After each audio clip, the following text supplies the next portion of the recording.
آئیے آج کے اس نئے اور بے حد اہم تجزیے کا آغاز کرتے ہیں۔ آج ہم جس موضوع پر بات کرنے والے ہیں وہ اسلامی فقہ کا ایک انتہائی خاص اور سچ پوچھئے تو اکثر زیر بحث رہنے والا حصہ ہے، یعنی نکاح متع۔ آج ہم اس وضاحت میں کسی قسم کی بحث میں پڑے بغیر بالکل غیر جانبدارانہ اور سٹیپ بائی سٹیپ طریقے سے اس عارضی نکاح کے اصولوں کو سمجھیں گے، صرف مستند حوالوں کی روشنی میں دیکھیں گے کہ آخر یہ شرعی قانون کام کیسے کرتا ہے۔ آج کے اس تجزیے کا ایجنڈا کچھ اس طرح ہے۔ پہلے ہم دیکھیں گے کہ نکاح متع آخر ہے کیا، پھر اس کی تاریخ اور حدیث کے حوالے، اس کے بعد متع کی اہم شرائط، اسے کرنے کا عملی طریقہ، اور آخر میں عدت اور اس رشتے کے ختم ہونے کے قانون پر بات ہوگی۔ کیونکہ دیکھیے، طریقہ سمجھنے سے پہلے اس کا قانونی فریم ورک جاننا بہت ضروری ہے۔ تو چلیے اپنے پہلے حصے کی طرف بڑھتے ہیں۔ پہلا سوال، نکاح متع آخر کیا ہے؟ اگر ہم لفظی مطلب کی بات کریں تو عربی میں متع کا مطلب ہے خوشی یا فائدہ اٹھانا۔ اب فقہی اصطلاح میں، اور جیسا کہ ہمارے ذرائع بتاتے ہیں، نکاح متع دراصل ایک مخصوص اور پہلے سے طے شدہ وقت کے لیے کیا جانے والا اسلامی شادی کا معاہدہ ہے۔ یہ کوئی فری سٹائل ریلیشن بالکل نہیں ہے، بلکہ اس کا ایک پراپر قانونی دائرہ کار ہے۔ اس کی مدت کچھ گھنٹوں سے لے کر سالوں تک ہو سکتی ہے۔ اس کا بنیادی مقصد یہ ہے کہ لوگ غیر شرعی تعلقات سے بچ سکیں یا پھر شادی سے پہلے شرعی حدود کے اندر رہتے ہوئے ایک دوسرے کو جاننے کا موقع مل سکے۔ اب ان کا فرق سمجھنا بہت ضروری ہے۔ ایک طرف ہمارے پاس ہے نکاح دائمی، یعنی وہ مستقل شادی جو عام طور پر صرف طلاق یا موت پر ختم ہوتی ہے، اور دوسری طرف ہے نکاح مؤقت جسے ہم نکاح متع کہتے ہیں۔ ان دونوں میں سب سے بڑا فرق یہی ہے کہ متع کا وقت پہلے سے طے ہوتا ہے اور وقت پورا ہوتے ہی یہ خود بخود ختم ہو جاتا ہے۔ اس میں ان لمبے اور پیچیدہ طلاق کے مرحلوں کی قطعاً کوئی ضرورت نہیں پڑتی۔ اب آتے ہیں اپنے دوسرے حصے پر، تاریخ اور حدیث کے حوالے کیا کہتے ہیں۔ صحیح مسلم کی ایک بہت مشہور حدیث ہے، حدیث نمبر 3420۔ اس حوالے کے مطابق فتح مکہ کے موقع پر رسول اللہ صلی اللہ علیہ وآلہ وسلم نے صحابہ کو متع کی اجازت دی تھی۔ دیکھیے، یہ کوئی سنی سنائی بات نہیں ہے، بلکہ ایک پراپر مستند تاریخی حوالہ ہے جو بتاتا ہے کہ ابتدائی اسلام میں یہ عمل کس طرح موجود تھا۔ اس سے ہمیں اس عمل کی ابتدائی اسلامی دور میں شرعی حیثیت واضح طور پہ سمجھ آتی ہے۔ اس کے ساتھ ساتھ اگر ہم فقہ جعفریہ یعنی شیعہ مکتب فکر کو دیکھیں تو اس عمل کا تاریخی اور علمی تسلسل وہاں بہت واضح ملتا ہے۔ بحار الانوار جیسی عظیم اور مستند کتابوں میں اہل البیت علیہم السلام کے حوالے سے اس کے قوانین بالکل محفوظ کیے گئے ہیں۔ ہم یہاں بالکل غیر جانبدار رہ کر ان ذرائع کی بات کر رہے ہیں اور یہ دیکھ رہے ہیں کہ ایک مخصوص مکتب فکر میں اس کی شرعی حیثیت اور اس کی شرائط آج تک کس طرح برقرار ہیں۔ تیسرا اہم حصہ، متع کی لازمی شرائط کیا ہیں؟ یقین جانیے، کوئی بھی شرعی معاہدہ شرائط کے بغیر تو قانونی شکل اختیار کر ہی نہیں سکتا۔ نکاح متع کی 3 بالکل لازمی شرائط ہیں۔ پہلی شرط ہے مہر۔ یہ وہ تحفہ ہے جو شوہر بیوی کو دے گا، اور ہاں، یہ کچھ بھی طے شدہ ہو سکتا ہے، ضروری نہیں کہ بہت مہنگا ہی ہو۔ دوسری شرط ہے مدت، یعنی وقت کا بالکل واضح تعین۔ اور تیسری سب سے اہم شرط، ولی کی اجازت۔ خاص طور پر اگر لڑکی باکرہ یعنی کنواری ہے تو اپنے والد یا دادا کی اجازت لینا لازمی ہے۔ اگر ان تینوں میں سے کوئی ایک شرط بھی مس ہو گئی تو سمجھیے معاہدہ سرے سے باطل اور غیر قانونی ہے۔ اب ایک اہم سوال پیدا ہوتا ہے، اور معاشرے میں یہ غلط فہمی کافی عام ہے کہ شاید متع بس ایک فری سٹائل زبانی سی بات ہے۔ تو کیا واقعی ایسا ہے؟ کیا یہ واقعی صرف ایک زبانی فیصلہ ہے؟ جی نہیں، بالکل بھی نہیں۔ اس معاہدے کے 3 ٹھوس مرحلے ہیں۔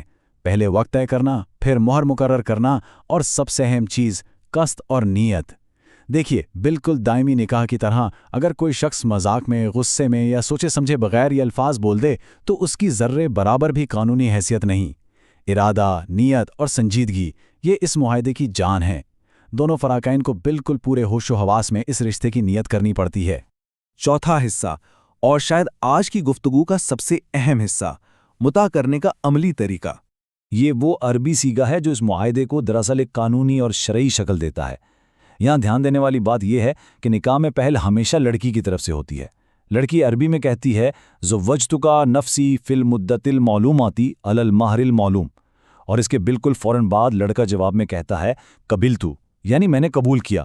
ذرائع واضح کرتے ہیں کہ احتیاط کا تقاضا یہی ہے کہ ان الفاظ کو پراپرلی عربی زبان میں ہی پڑھا جائے۔ اب اگر ہم لڑکی کے پڑھے گئے اس جملے کا لفظ با لفظ ترجمہ دیکھیں تو وہ کچھ یوں بنتا ہے: میں نے اپنے آپ کو آپ سے جان پہچان کی مدت اور طے کی گئی مہر پر شادی کی ہے۔ دیکھا آپ نے، یہ ایک چھوٹا سا جملہ کتنی خوبصورتی اور جامعیت کے ساتھ ان تمام شرائط کو کور کر لیتا ہے جن کا ہم نے ابھی ذکر کیا تھا، یعنی مخصوص مدت اور طے شدہ ماہ۔ اور بس جیسے ہی لڑکا کہتا ہے میں نے قبول کیا تو یہ عملی طریقہ مکمل ہو جاتا ہے۔ جب یہ تینوں مرحلے پورے ہو جائیں تو پھر ہم کہہ سکتے ہیں کہ مبارک ہو، اب آپ ایک دوسرے کے لیے حلال ہیں۔ حالانکہ گواہ ہونا مستحب ہے، لیکن متاح میں گواہوں کی لازمی شرط نہیں ہوتی۔ فراقین کی رضامندی، شرائط کا پورا ہونا اور ان مخصوص الفاظ کی ادائیگی، بس انہی کے ذریعے یہ رشتہ طے شدہ وقت کے لیے مکمل طور پر قانونی اور جائز ہو جاتا ہے۔ پانچواں اور آخری حصہ، عدت اور اس رشتے کا ختم ہونا، جسے ختم قبین کہتے ہیں۔ جیسا کہ ہم جانتے ہیں، مستقل شادی میں طلاق کا پروسیس کافی مشکل اور لمبا ہوتا ہے، لیکن متاع میں رشتے کا آخری مرحلہ بالکل واضح اور سادہ ہے۔ اس کی صرف دو ہی صورتیں ہیں۔ پہلی، مدت کا پورا ہونا، یعنی جب وقت مکمل ہو گیا تو رشتہ خود بخود ختم۔ دوسری صورت ہے ہبائے مدت، جس کا مطلب یہ ہے کہ اگر شوہر چاہے تو معاہدے کا وقت پورا ہونے سے پہلے ہی باقی بچا ہوا وقت بیوی کو واپس بخش دے۔ دونوں ہی صورتوں میں کسی قسم کی کاغذی یا باقاعدہ طلاق کی قطعاً کوئی ضرورت نہیں پڑتی۔ خواتین کے قانونی اور حیاتیاتی تحفظ کے لیے اسلام میں عدت کا قانون انتہائی اہم ہے، اور اس کا اصول بہت کلیئر ہے۔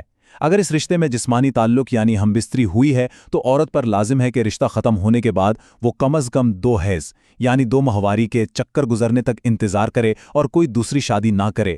لیکن اگر ہم بستری نہیں ہوئی تھی تو پھر اس پر کوئی عدت لاگو نہیں ہوتی اور وہ فوراً دوسرا نکاح کر سکتی ہے۔ اس سخت شرط کا بنیادی مقصد ہی نسب کی پاکیزگی کو یقینی بنانا اور کسی بھی آنے والی قانونی پیچیدگی سے بچنا ہے۔ اچھا، اب یہاں دماغ میں ایک بڑا لاجیکل سا سوال آتا ہے، کیا اس مدت کو بڑھایا جا سکتا ہے؟ اگر دونوں طرف سے یہ محسوس کیا جائے کہ وہ اس رشتے میں خوش ہیں تو کیا وقت کو آگے ایکسٹینڈ کر سکتے ہیں؟ تو اس کا جواب ہے جی ہاں، بالکل بڑھایا جا سکتا ہے، لیکن اس کا ایک طریقہ ہے۔ اس تعلق کو برقرار رکھنے کے لیے ضروری ہے کہ یا تو پہلی مدت بالکل مکمل ہو چکی ہو یا پھر شوہر نے باقی وقت پہلے بخش دیا ہو۔ اس کے فوراً بعد انہیں ایک بالکل نیا صیغہ پڑھ کر اور نیا مہر طے کر کے نئے سرے سے متعہد کرنا ہوگا۔ سمپل الفاظ میں پرانے معاہدے کو بس ایکسٹینڈ نہیں کیا جا سکتا، بلکہ ہر بار قانونی فریم ورک کو بالکل شروع سے نافذ کرنا پڑتا ہے۔ آج کی اس پیشکش کے آخر میں ایک سوال ضرور پیدا ہوتا ہے، کیا ایسے واضح اور 2 ٹک قوانین ہمارے معاشرے کو مزید محفوظ بناتے ہیں؟ اسلامی فقہ کے اس منظم ڈھانچے نے انسانی جذبات، ضروریات اور قانونی حدود سب کو بہت ہی متوازن انداز میں سمیٹ لیا ہے۔